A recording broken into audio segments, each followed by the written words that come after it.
Sotto un balcone di pietra lei stava, con l'abito bianco che il vento rubava. Lui con il cappello stretto tra le mani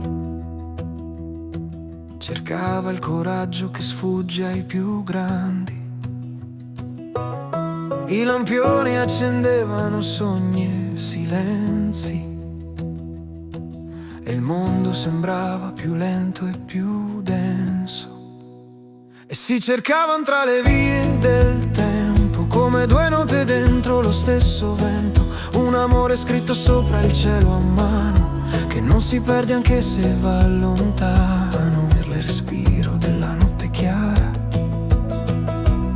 restava solo la promessa rara.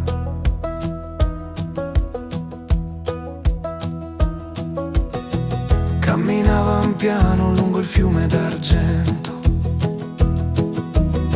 ogni parola un segreto, un sentimento.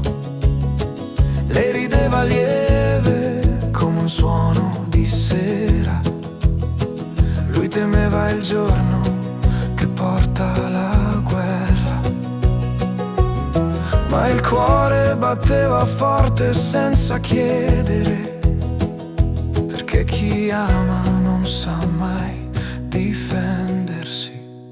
E si cercavano tra le vie del tempo, come due note dentro lo stesso vento. Un amore scritto sopra il cielo a mano, che non si perde anche se va lontano. E nel respiro della notte chiara restava solo la promessa rara.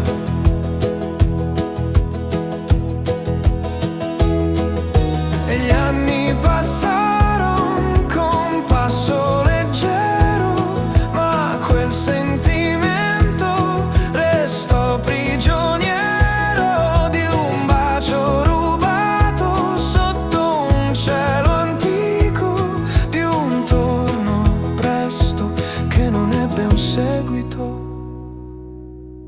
Ma ancora oggi tra le vie del tempo si sente un eco di quel dolce vento, la loro storia che non vuole svanire, perché certe cose non sanno morire. Nel silenzio della notte amara